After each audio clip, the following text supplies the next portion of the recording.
Bonjour à tous, je me présente, je m'appelle Fabrice Chandre, je suis entomologiste médical à l'IRD dans une unité qui s'appelle MIVEGEC.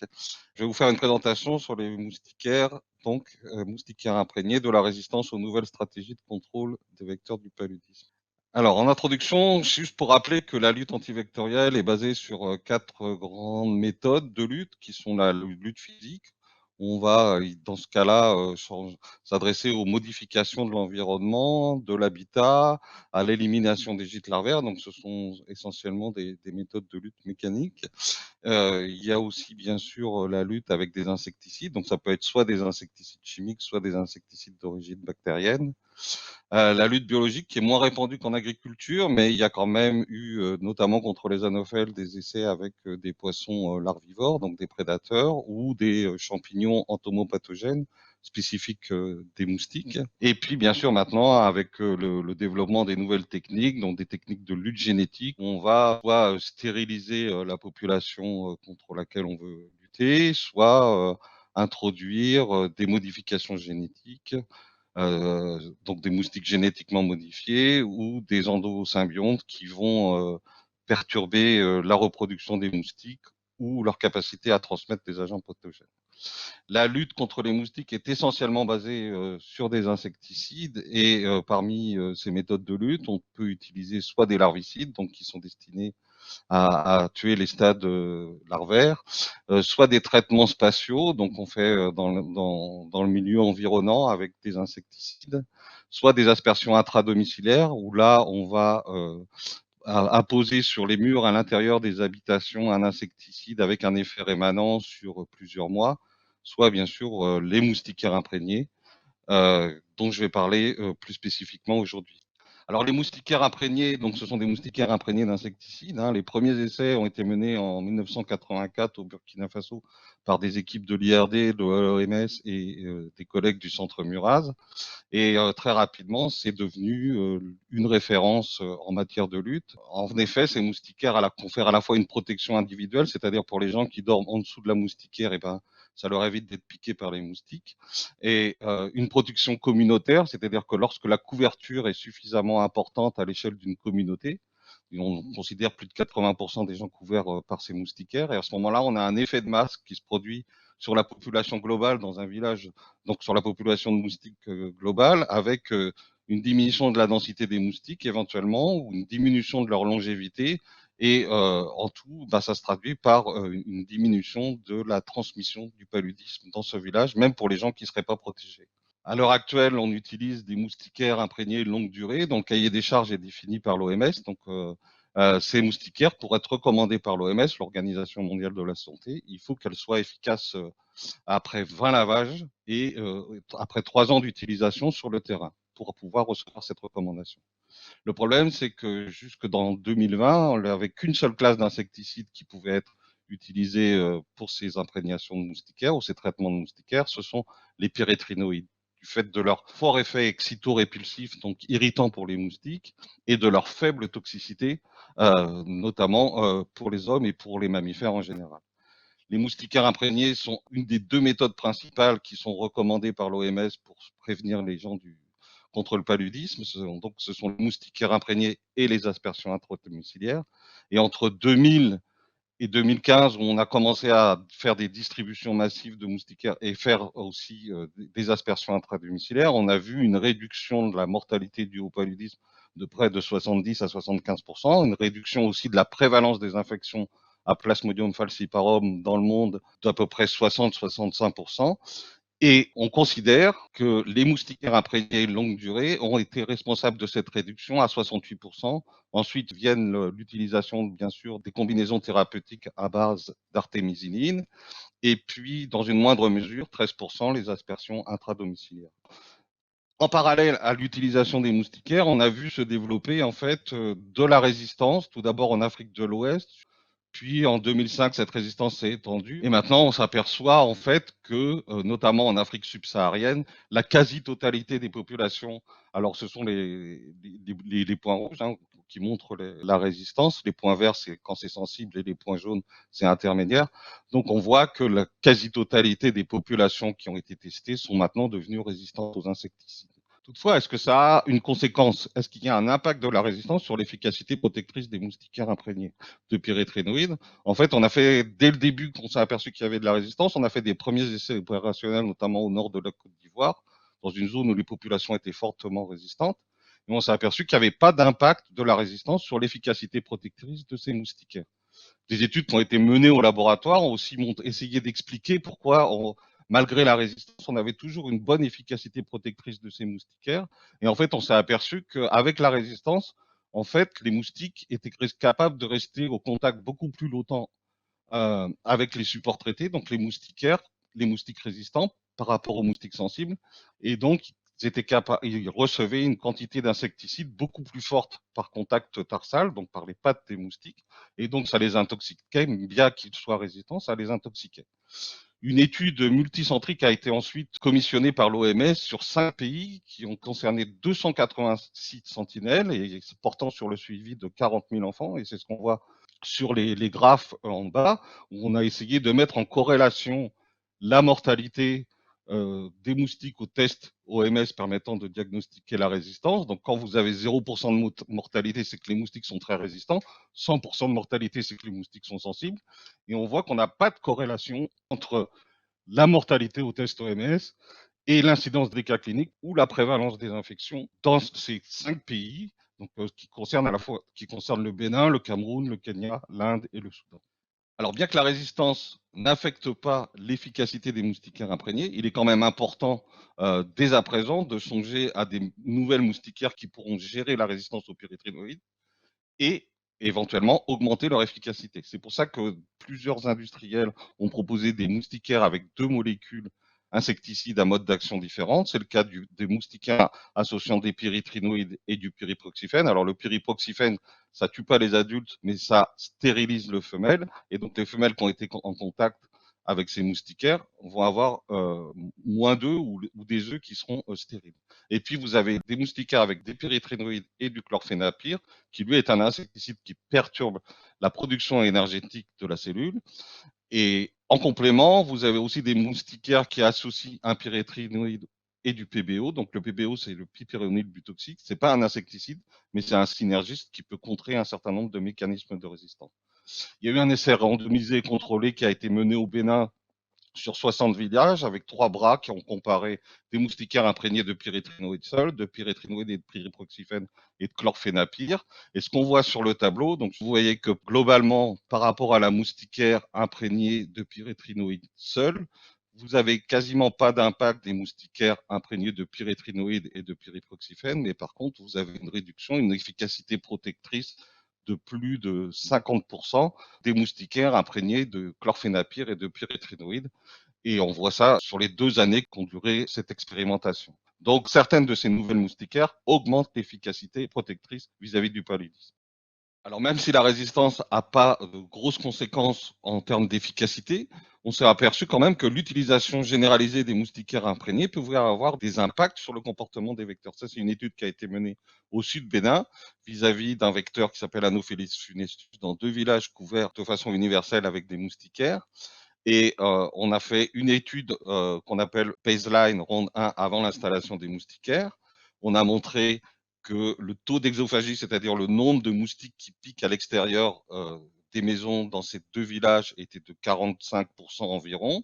Et après, au bout de 2 ans et 3 ans, vous avez dans un des villages une inversion de ce taux d'exophagie, puisque au lieu d'avoir une exophagie minoritaire par rapport à l'endophagie, au bout de la 2e année et de la 3e année à Tokoli, vous avez 60 à 70% des moustiques qui se gorgent à l'extérieur des maisons, lorsque les gens, bien sûr, sont pas sous moustiquaire. Et en étudiant l'agressivité horaire des moustiques dans ces populations, on s'est aperçu aussi que par rapport au rondin, donc la baseline avant l'installation des moustiquaires, et ben après 1 an d'utilisation ou 2 ans d'utilisation, donc c'est le round 2 et le round 3, on a eu un décalage de l'agressivité maximale des moustiquaires, pouvant aller même jusqu'à 5 heures, voire 6 heures du matin, au moment où les gens sortent de leur moustiquaire. Les moustiquaires imprégnés et plus généralement les aspersions intradomiciliaires, il y a un gap de protection qui est conféré par ces traitements en dehors de la période d'activité maximale de ces vecteurs. C'est le cas, par exemple, avant que les gens aillent se coucher, ou lorsqu'ils sortent plus tôt le matin sous leur moustiquaire. Donc là, ils peuvent éventuellement être attaqués par les moustiquaires. Et puis c'est aussi le cas des gens qui ont des activités nocturnes ou qui dorment à l'extérieur de leur maison pendant la nuit. Mais récemment, on s'est aussi aperçu que même dans la journée, il pouvait y avoir des moustiques qui piquent, donc des anophèles qui piquent entre 6 heures et 18 heures dans la journée. C'est le cas, par exemple, à Bangui, en République centrafricaine, où on a enregistré que 22% des piqûres survenaient dans la journée. C'est donc ce qu'on appelle la transmission résiduelle que ne peut pas atteindre les moustiquaires et les aspersions intradomiciliaires. Il est donc nécessaire d'avoir des méthodes complémentaires.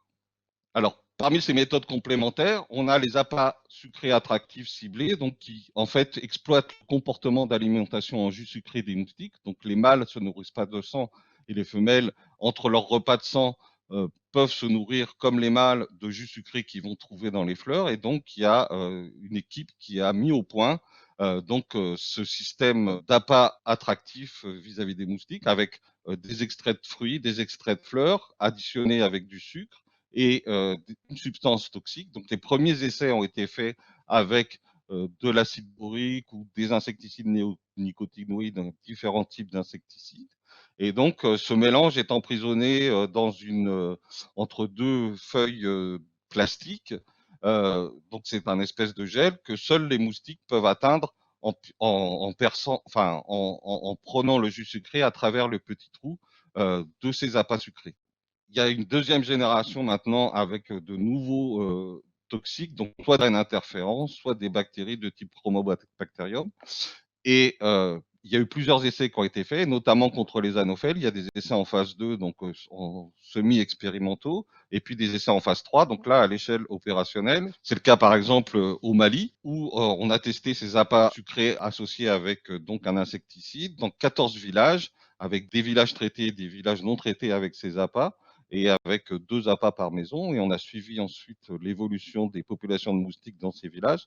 Et on voit sur la figure de gauche, là, qui est la densité des moustiques en fonction des mois, que la densité est pas tellement différente entre les villages témoins en vert et les villages traités en rouge. Par contre, ça a très fort impact à droite sur la figure où on voit que le nombre de moustiques porteurs de sporozoïdes, donc infectés, dans les villages traités, en rose, sont beaucoup plus faibles que dans les villages contrôle où il n'y a pas ces attractifs sucrés ciblés. D'autres méthodes qui concernent là, cette fois-ci, des modifications de l'habitat, ce qu'on appelle des tubes d'avantoir. En anglais, c'est if tubes. Donc là, on va créer entre la partie supérieure du mur et le toit, on va percer un trou dans le mur et on va introduire un tube avec ce que vous voyez ici, donc un petit cercle de tulle moustiquaire qui est imprégné d'insecticides.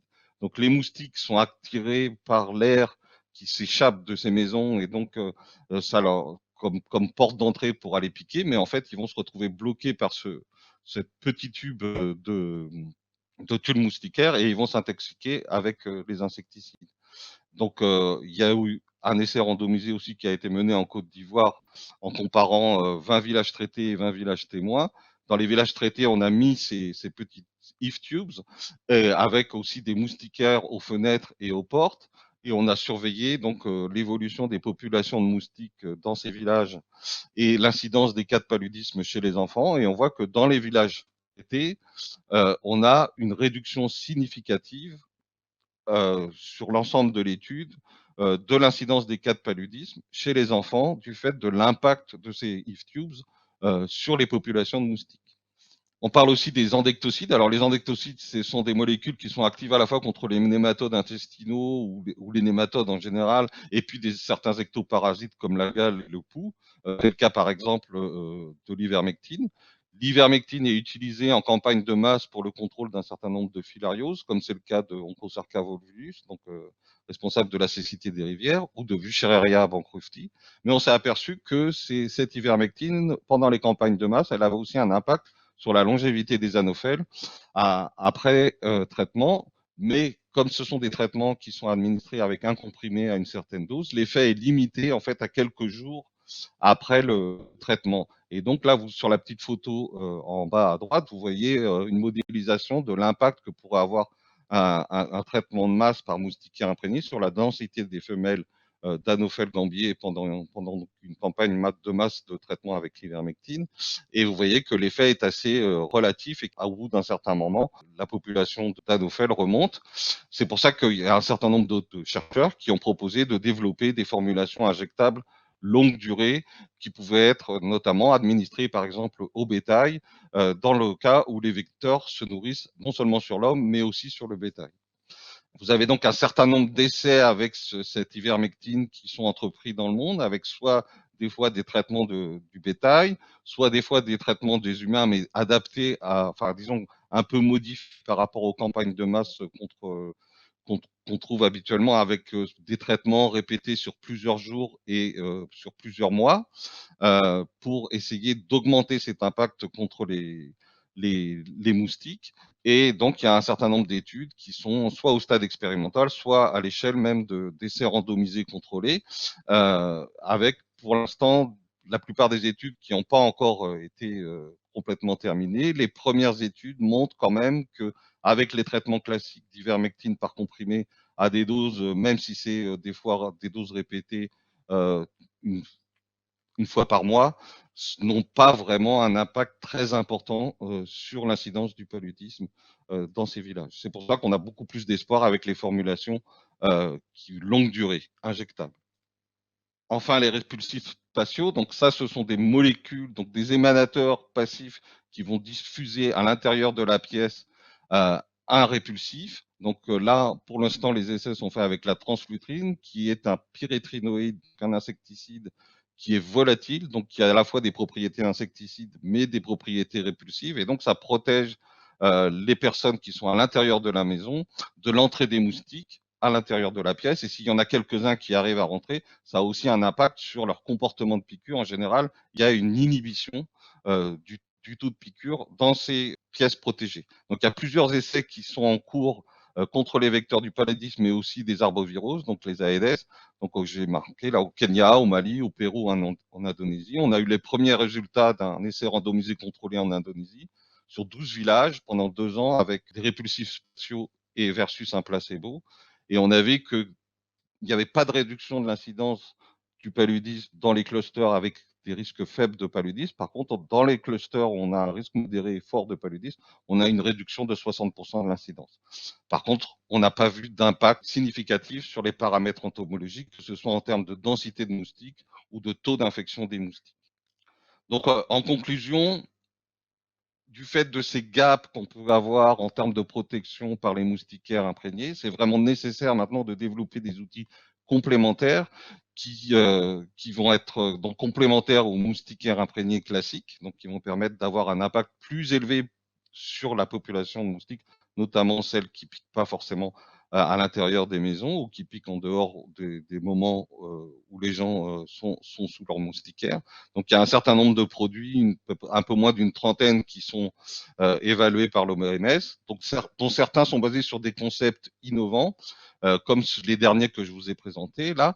Et pour qu'ils soient validés par l'OMS, il faut qu'ils démontrent leur impact en termes de santé publique, c'est-à-dire qu'ils démontrent un impact en termes épidémiologiques sur la maladie et un impact entomologique. Donc, c'est le rôle du Vector Control Advisory Group, qui est un groupe indépendant, mais d'experts indépendants que consulte l'OMS et qui se prononce au vu des résultats sur l'efficacité et sur l'utilité en termes de santé publique de ces nouveaux outils. Et donc, il y a un certain nombre de molécules ou de nouvelles moustiquaires ou de nouvelles méthodes qui sont en cours d'évaluation par l'OMS, notamment les moustiques génétiquement modifiés, mais aussi des nouvelles stratégies dont je n'ai pas parlé là, les push-pull ou de nouveaux types de larvicides. Voilà, je vous remercie. Et donc, si vous avez des questions, bien sûr, n'hésitez pas. Comme d'habitude, extrêmement clair et utile. N'hésitez pas effectivement à poser vos questions oralement dans la salle, bien sûr, et sur les commentaires, sur le chat, sur YouTube. Pour le moment, je ne vois pas, mais peut-être que vous, en salle, vous voyez des questions sur YouTube. En attendant, il est possible qu'il y ait des questions dans la salle. Bonjour, Emmanuel Mortier, je suis médecin clinicien. J'ai pas bien compris un moment de la phrase sur 20% à Bangui de transmission dans la journée? Oui, voilà. C'est-à-dire que ce sont des collègues qui ont fait cette étude-là. Ils ont fait des captures de moustiques. D'habitude, on fait des captures de moustiques la nuit parce qu'on considère que les moustiques, ils piquent plutôt, ils sont plus agressifs dans la nuit. Et eux, ils ont eu l'idée de faire en fait des captures non seulement la nuit, mais également dans la journée de 8 heures de 6 heures du matin jusqu'à 18 heures le soir. Et en fait, ils ont observé que sur 24 heures, et ben en fait, il y avait 22% des piqûres qui étaient le matin entre 6 heures du matin et 18 heures. Et donc, et ces moustiques sont quasiment aussi infectés que les moustiques qui piquent la nuit. Et donc, vous savez dire qu'il y a quasiment 20% de la transmission qui est due à des moustiques qui piquent dans la journée. Et là où les gens ne sont pas protégés. Merci, ça remet en cause un peu quand même les conseils aux voyageurs que l'on fait régulièrement en ce moment-là. Et oui, ça veut dire qu'effectivement, il faut se protéger avec des répulsifs, peut-être, y compris dans la journée, et puis tout ce qui est dit de porter des vêtements longs pour éviter de se faire piquer. Donc, oui, effectivement, ça peut remettre en question. Dans certaines zones, hein, là c'était à Bangui, mais dans certaines zones, oui, on peut se faire piquer par des vecteurs du paludisme dans la journée. C'est Didier Fontenay. Donc, si je peux me permettre de commenter, ça a été observé dans d'autres régions d'Afrique de l'Ouest, mais également en Asie du Sud-Est. Bon, la transmission des paludismes diminue beaucoup en Asie du Sud-Est, mais c'est quelque chose qui a été observé par ailleurs. Et j'ai une question à ce sujet-là. Est-ce que ces moustiques qui sont un peu plus exophiles, ou qu'on a l'impression qu'ils sont exophiles et diurnes, peut-être en augmentation par rapport au passé, est-ce que c'est dû à une pression de sélection et en particulier, est-ce que ça pourrait être des moustiques qui sont plus résistants aux insecticides, qui ont été sélectionnés avec un comportement qui leur a évité l'insecticide par les moustiquaires ou par indoor residual spraying? En gros, ma question, c'est est-ce que la fréquence, la proportion de moustiques résistants est supérieure parmi ceux-là comparé à ceux qui rentrent dans les maisons? Alors ça, on ne sait pas parce qu'en plus, c'est des études quand même si il y a relativement peu d'études, et on n'a pas beaucoup d'études antérieures sur ce comportement de piqûre dans la journée, mais effectivement, dans la mesure où ça fait partie du comportement d'une partie des moustiques, on peut imaginer que avec le temps, un peu comme la plasticité qu'on a vu pour Funestus au sud Bénin, on a vu que les moustiques qui étaient plutôt plutôt ordophages devenaient exophages après l'utilisation des moustiquaires. Et ben, on peut imaginer que ce comportement peut changer si les gens sont mieux protégés par des moustiquaires ou par des traitements à l'intérieur des maisons, bien sûr. Même si on peut pas dire aujourd'hui ça, ce sont des moustiques plus résistants. Ça fait partie de la plasticité comportementale, mais qui peut effectivement évoluer avec l'intensité des traitements. Merci. Est-ce qu'il y a d'autres questions dans la salle? Oui. Gilles Raguin, de nouveau clinicien. En matière de prévention, évidemment, ce qui est important aussi, c'est l'acceptabilité des populations, qu'il s'agisse de moustiquaires, de repellents spatiaux, de sugar beets, etc. Et je me demandais, dans les études que vous avez présentées et que vous avez évoquées, est-ce que éventuellement on a pu mettre en évidence qu'il y ait des différences significatives d'acceptation de la population vis-à-vis de tel ou tel moyen de lutte antivectorielle, ou est-ce que, à condition que la population soit bien informée, ça se passe à peu près de façon équivalente pour tous les moyens utilisés? Alors, effectivement, c'est un travail de longue haleine, et c'est pour ça que quand on fait des campagnes de distribution massive de moustiquaires ou d'autres méthodes de lutte, on associe toujours des gens spécialisés en socio-anthropologie, puis également en communication. Et donc, pour les moustiquaires, ça a été un travail de plusieurs années pour que les gens se mettent à utiliser de plus en plus les moustiquaires et qui voient aussi l'intérêt d'utiliser ces moustiquaires. Pour les aspersions intradomiciliaires, c'est plus compliqué. Les gens, au début, ils sont assez motivés parce que effectivement, ça a un impact sur les moustiques, mais ça peut aussi avoir un impact sur d'autres nuisants qui sont dans les habitations, comme les cafards, par exemple, ou les mouches, et qui peuvent aussi transmettre des agents pathogènes avec leurs pattes de façon mécanique.